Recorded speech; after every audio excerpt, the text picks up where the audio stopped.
আসসালামু আলাইকুম। বিভিন্ন গণমাধ্যমের সূত্র থেকে জানা যাচ্ছিল বেশ কিছুদিন ধরে শেখ হাসিনা বিদেশি আইনজীবী নিয়োগ করছেন এবং আওয়ামী লীগের বেশ কিছু প্রভাবশালী নেতাদের বিবৃতি পাওয়া যাচ্ছে।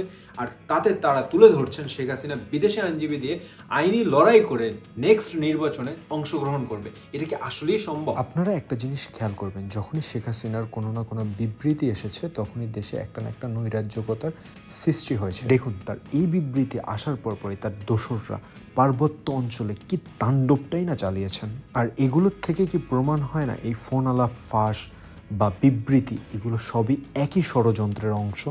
এই উস্কানিগুলো দিয়ে তার দোসরদের মাধ্যমে দেশে আবার একটা অস্থিতিশীল অবস্থা সৃষ্টি করে ক্ষমতায় যাওয়ার স্বপ্ন দেখছেন শেখ হাসিনা।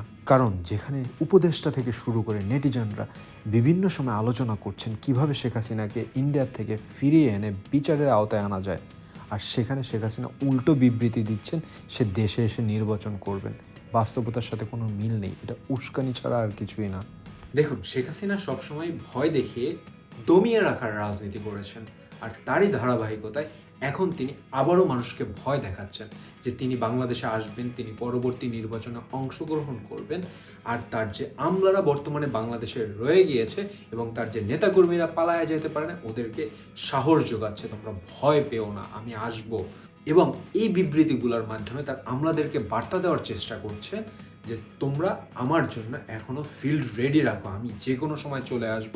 এবং আমার এই যে নামে 182টা মামলা হয়েছে, এগুলো কিছুই না, আমি বিদেশি যে আইনজীবী নিয়োগ করেছি এর থ্রুতে আমি লিগালিটি পেয়ে যাব আর আইসেই বাংলাদেশে নির্বাচন করতে পারবো। কিন্তু পাপ ছাড়ে না বাপকেও, এতটুকু মনে রাখতে হবে আমাদের সবাইকে। আর আপনারা যারা চিন্তা করতেছেন শেখ হাসিনা আবার ফিরে আসবে এবং তার রাজনীতির থ্রুতে আমরা যেই শোষণ, দুঃশাসন, অন্যায়, জুলুমের যে পলিটিক্সটা করছি এই 16 বছর ধরে বাংলাদেশে, আর মানুষকে যেভাবে হয়রানি করছি, পুলিশ থেকে শুরু করে যত আমলাতন্ত্র, শাসনতন্ত্র আছে সেগুলোর থ্রুতে যে আমরা শোষণটা করেছি সেটা আবার ফিরিয়ে আনবো, এটা কখনোই সম্ভব না। আপনারা জাস্ট একটা ডিলিউশনে আছেন। এই ডিলিউশনটা কেটে যাওয়ার পরে যখন দেখবেন যে শেখ হাসিনা আর ফিরে আসতেছে না, আপনারাই পইরা আছেন, তখন আপনাদের কোনো দিকে যাওয়ার রাস্তা থাকবে না, পথ সব বন্ধ হয়ে যাবে। সো পথ বন্ধ হওয়ার আগে এখনো যেমন আল্লাহর কাছে তওবা করে ফিরে আসলে আল্লাহ মাফ করে দেয়, তেমন আপনারা শেখ হাসিনার অপকর্মে যে অপকর্ম করছেন এটার থেকে তওবা করে ফিরে আসেন, দেখবেন আমরাও মাফ করে দিয়ে একটা সুন্দর বাংলাদেশ গড়তে পারবো।